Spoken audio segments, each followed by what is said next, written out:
એક love story. ક્યારેક train મોડી હોય તો ક્યારેક વહેલી. આજ ટ્રેન વહેલી હતી.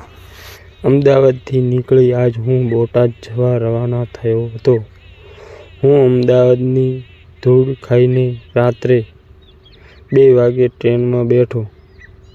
લોકો સુમસાન સૂતા હતા. સવારે 8થી સાંજના 2 વાગ્યા સુધી અમદાવાદની ધૂળ ખાઈને થાક્યો હતો. લગભગ રાત્રે 2 વાગ્યા સુધીમાં તો મેં 3 નીંદર લઈ લીધી હોય તેવું લાગતું હતું. હા, મને યાદ હતું કે કાલ સવારે મારે કોલેજનો પહેલો દિવસ હતો.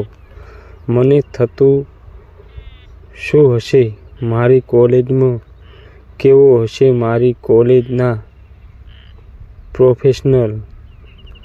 અત્યાર સુધી તો મારા મિત્રો સારા હતા, હવે કોલેજમાં કેવા મળશે મિત્રો, એના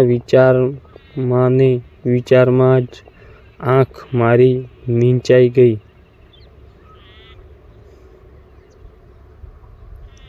કોલેજનો પહેલો દિવસ.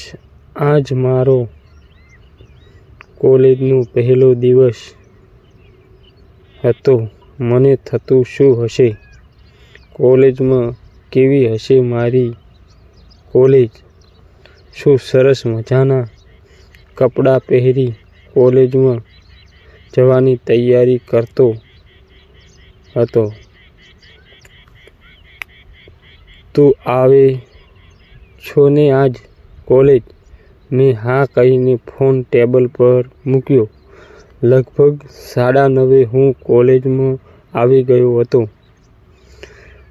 કોલેજનું વાતાવરણ એકદમ રળિયામણું હતું. આજુબાજુ સરસ મજાના ખેતર હતા. ક્યારેક ક્યારેક કબૂતરનો અવાજ તો ક્યારેક ચકલીનો અવાજ મારા કાને પડતો હતો.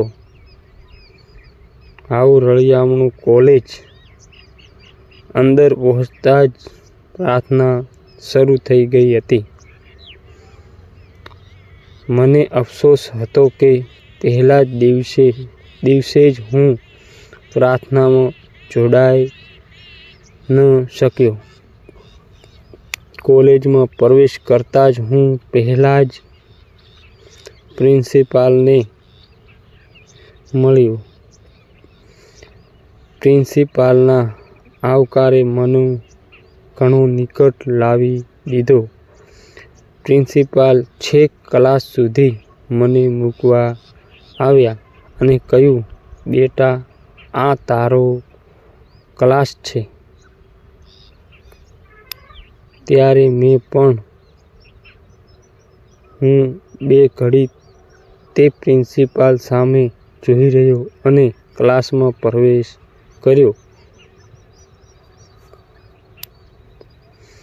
ક્લાસનું વાતાવરણ ખૂબ જ સરસ હતું.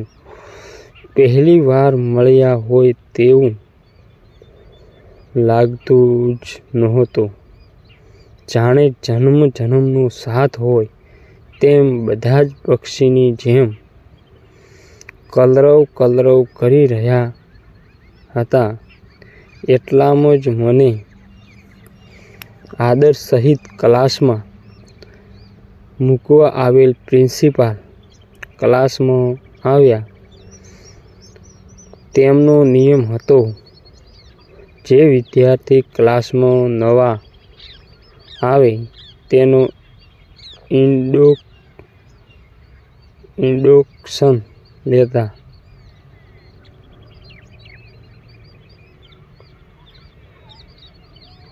જેમાં મારો વારો પહેલો જ હતો, કેમ કે હું પહેલી બેચ પર હતો. સૌ પ્રથમ મેં મારું નામ, પપ્પાનું નામ અને સ્કૂલનું નામ કીધું. પણ મને 2 સવાલ એવા કર્યા કે હું થોડીવાર મૂંઝવણમાં મુકાઈ ગયો. 1. પહેલો સવાલ, તમે શા માટે ફાર્મસીમાં એડમિશન લીધું? બીજો સવાલ, તમે ફાર્મસી કરી શું કરવા માંગો છો? મારી સામે ફૂલની જેમ હસતા તેમણે 2 સવાલ કર્યા. મને ફાર્મસી કરવું ગમે છે. ફાર્મસી પૂરું કરી હું ફાર્મા કંપની શરૂ કરવા માંગુ છું. એવો મેં જવાબ પ્રિન્સિપાલને આપ્યો.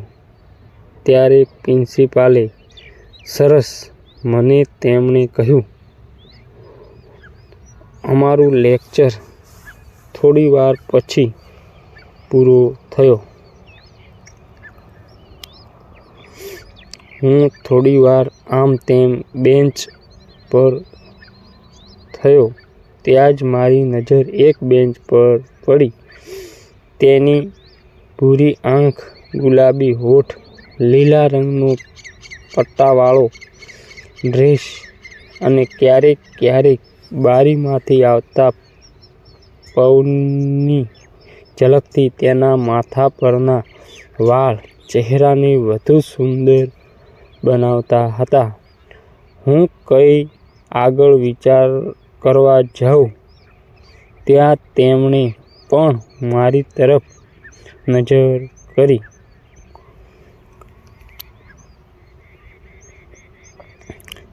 તે પણ મારી સામું કોઈ હમણાં જ 2 નદીના બંધનમાંથી છૂટી એકલતા અનુભવી રહી હોય તે રીતે મારી સામું જોયું. મેં શરમાઈને નજર નીચે કરી. તે પણ થોડી શરમાઈ. તે બારી બાજુ જોઈને થોડું હસી. ફરીવાર તેણે ત્રાંસી નજરે મારી સામું જોયું. તે મારી સામે હસી. હું પણ તેની સામે થોડું હસી પડ્યો. હું તેને હસતે જોઈ જ રહ્યો. મને થયું, ઘડીભર કેવી સુંદરતા આવી. સુંદરતા મેં પહેલી વાર જોઈ હતી. અપ્સરા પણ તેની સામે ઘડીભર જોઈ રહે તેવી સુંદરતા તેની હતી.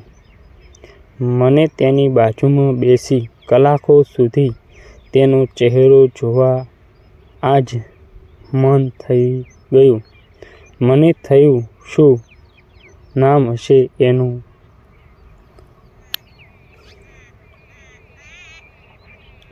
હું તેનું નામ જાણવા માટે આતુર હતો.